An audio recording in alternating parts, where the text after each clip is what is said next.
You've seen Tony Robbins, right? I mean, the man is just a force of nature. He's 6'7", commands a stage for 12, sometimes 14 hours straight, and looks like he's just getting started. The energy is absolutely legendary. But here's the thing. What if I told you that energy isn't just who he is? What if it's a system? A repeatable daily ritual that basically anyone can use to engineer their own peak state. Well, today, we're gonna pull back the curtain on that exact system. Let's get into it. And we're gonna start with a quote that just cuts right to the chase. Tony says, "If you don't have 10 minutes, you don't have a life." Kind of provocative, right? But it gets right to the heart of what we're talking about. This isn't about finding hours and hours for self-improvement. It's about a small, incredibly powerful window of time that can fundamentally change the quality of your entire day and, yeah, maybe even your life. So that brings us to this central question, what I'm calling the energy paradox. Is the Tony Robbins you see on stage, is it just hype? Is it all just a big persona he puts on for the crowds? Or is there a predictable, almost scientific system running in the background? The answer, as we're about to find out, is a huge yes to the system. So yeah, this is the image we all know, the booming voice, the relentless intensity. But the real secret isn't what's happening under those bright lights. Nope. It's what happens in the quiet moments before dawn when absolutely no one is watching. It's a private ritual he calls priming. Think of it like a daily appointment with himself to deliberately create the physical, mental, and emotional state he needs to perform at his absolute peak. It's not about motivation, it's about physiology.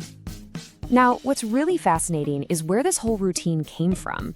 It wasn't born out of a life of success and privilege. Not at all. It was actually forged in the fire of some pretty immense pain and trauma, and just a desperate need to survive. To really get the power of this routine, you first have to understand the pain that created it. So let's just run through this quickly. He grew up in poverty with an alcoholic, abusive mom. At just 17, she chased him out of the house with a knife. He ran and he never went back. He ended up homeless, sleeping in his car, working as a janitor just to scrape by. The big turning point for him was attending a seminar by the speaker, Jim Rohn. It completely lit him up. And out of that horrible, unstable childhood came this incredible resolve. His past was not going to define his future. He knew he had to find a way to control his own mind, his own emotions. And that's what led him to his core belief, this central idea behind everything he does. He basically took everything he learned and distilled it into this one radical concept: master your state and you master your life. And that idea, it became the engine behind his entire world. So what on earth does he actually mean by state? Well, it's not just your mood. For him, state is the total alignment of three key things: your physiology, so how you use your body, your breath, your posture, your focus, what you're choosing to pay attention to, and your emotions. And here's the crucial part. He believes your state is 100% controllable. It's not something that just happens to you, it's something you create. And this quote just brilliantly nails the whole idea. The gap between peak performance and poor performance is rarely talent. It is almost always the state you carry into a moment. I mean, think about that. We all have those days where we're just on, and other days where we feel like we're off, right? His argument is that the difference isn't that you lost your skill on your off days, it's that you lost your state.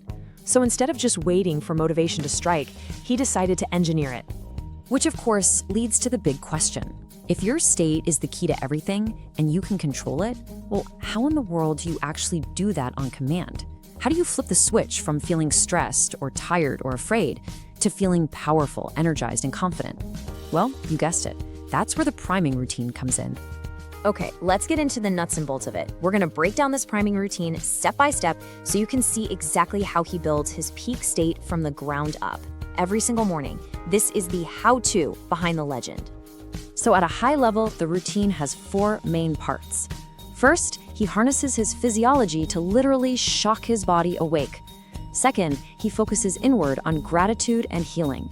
Third, he moves his focus outward to connection and intention. And finally, he visualizes his wins for the day. So let's see how these pieces build on each other, starting with step 1. The first step is all physical. He starts with a cold plunge. And this isn't just about being tough. It reduces inflammation and elevates your mood. It's an instant system reset. Right after that, he does something called the breath of fire. 3 sets of 30 fast, sharp breaths. This just floods his brain with oxygen and his nervous system with energy. And then come the incantations. Now, these are not quiet little affirmations. He is chanting powerful phrases like, "Every day in every way, I'm getting stronger and stronger," while moving his body, pumping his fists, clapping. He's physically conditioning his nervous system to link movement with confidence. So once his body is totally awake and buzzing with energy, he immediately shifts his focus inward. He closes his eyes and thinks of 3 specific things he is genuinely grateful for. He doesn't just list them, he relives them, feeling the emotions as if they're happening right now. After gratitude, he visualizes this healing, energizing light pouring into him, filling every cell and then radiating outwards from him to his family, his friends, everyone. This whole part is designed to anchor him in abundance before the day's chaos even has a chance to start. And you know, this isn't just some woo-woo, feel-good stuff. There is real science behind this. When you actively practice gratitude, your brain releases dopamine. That's the feel-good chemical. At the exact same time, it lowers your cortisol, which is the body's main stress hormone. So in just a few minutes, he's literally changing his brain chemistry to beat stress and hardwire happiness. The next step is this powerful mental shift from self-concern to contribution.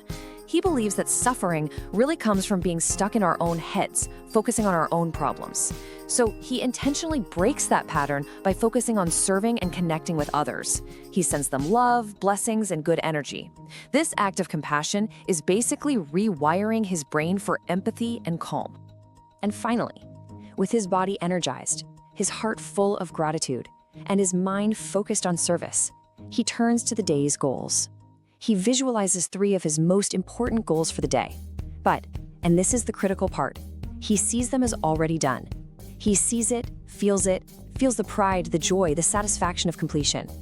He is priming his brain to act with certainty, not just hope. He's starting his day from a place of victory. So here's the really crucial point. You don't need a freezing cold plunge pool to use the system. The core principles are for anyone. This is all about designing your state on purpose, instead of just hoping you have a good day. It's about giving yourself a 10-minute upgrade that can change everything that comes after it. So here it is, the simplified, essential version you can start tomorrow morning. Just 10 minutes. Step 1, breathe. 3 sets of 30 sharp breaths.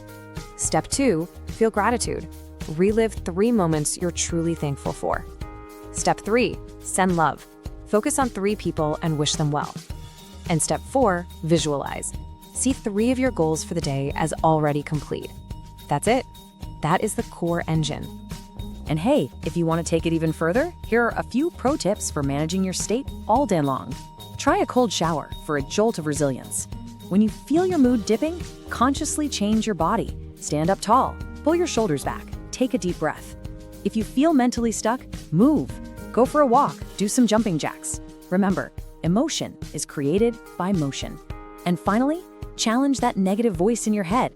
And it all comes back to this one single powerful idea. Where focus goes, energy flows. Your mental and emotional energy will always follow the direction of your focus. So by deliberately pointing your focus first thing in the morning towards gratitude and contribution and success, you're telling your energy exactly where to go for the rest of the day. So, when you look at the story of Tony Robbins, from a homeless kid to a global icon, you realize a really profound truth. Greatness isn't something you're born with.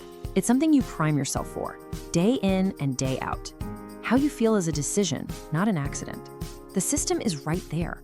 So the only question left is, what are you going to do with your 10 minutes tomorrow?